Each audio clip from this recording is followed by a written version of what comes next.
So in 2 months, I'm going to be moving into my first apartment, and I am both nervous and excited. In the process, I did a lot of difficult things. I had to find a roommate, I had to figure out my price range, vision for a home, and then narrow down my apartment list.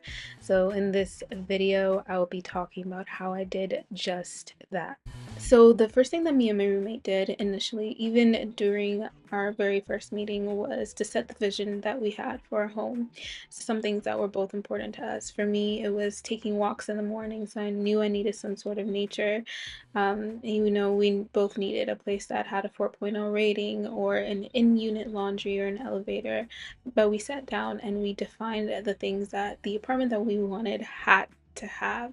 And it was also during one of these early meetings that me and my roommate set a regular time to communicate. So for us, it was every Saturday at 9:30 a.m. We would meet whether or not we felt like we had a lot to say or not. So each meeting, one of us would go apartment touring or talk to some person on the phone at an apartment that we were interested in. And we would just discuss these things. And then for the next meeting, we would make some type of goal, what we want to talk about for the next meeting. So once me and my roommate set our vision for our home and set up regular times to meet, we then gone over to our friend ChatGPT to help us narrow and come up with a list for us. So one of the non-negotiables that me and my roommate definitely had was that we needed a place that was walking distance, under 10 or 15-minute walking distance to the subway station that would take us to DC. And that's because my roommate works in DC. And so the first prompt I added in ChatGPT was just to give me a list of apartments that were near the subway station called the Red Line subway station.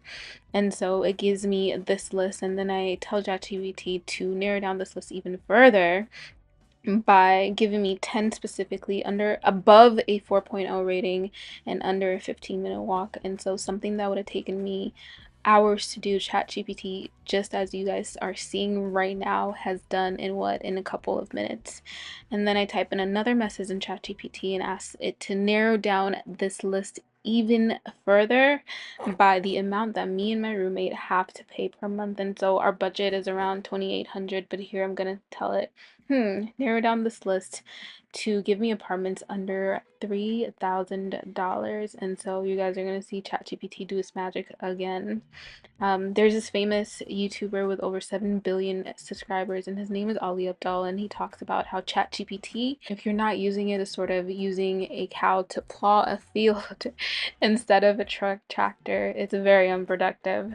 So as you guys can see here, it gives me all the details that I need, the ratings, the walking distance, the rent, and a little blurb about why these apartments are great. The next step, I cannot emphasize this enough. This is staying organized, and so this is something my roommate actually made for us. And so we took all of the apartments that ChatGPT generated, and on the columns are all the things that we care about, whether that be the nearest metro, whether or not the place has parking or in-unit laundry room, or the square feet of the apartments. And on the rows are all of the apartments that we're looking at.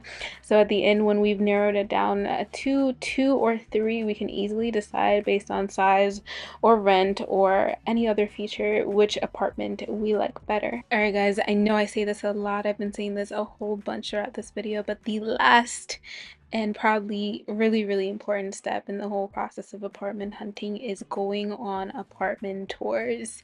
And I cannot emphasize this enough. I once ran into this apartment that had above a 4.0 rating, and the pictures on their website looked immaculate to me, but I was shocked, y'all. I was surprised with it. It's not this apartment that I'm showing in this video, but I walked into, they're charging an extra $400 a month for their recreational centers.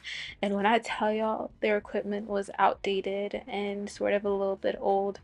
And I was just like, oh my gosh. And I was like, if I hadn't toured their apartments, if I hadn't looked at their appliances in person, if I hadn't done all of this, I wouldn't have learned that, you know what I mean? I would have moved into an apartment, committed to a lease, and been pissed as heck at myself, you know what I'm saying? But I hope these tips are helpful. I hope that you gained something from my little video. I know I learned a lot, and this is my first time moving into an apartment by myself, so Till next time, y'all. If you liked this comment, please like, comment, and subscribe. And I'll be back with more videos. Love you.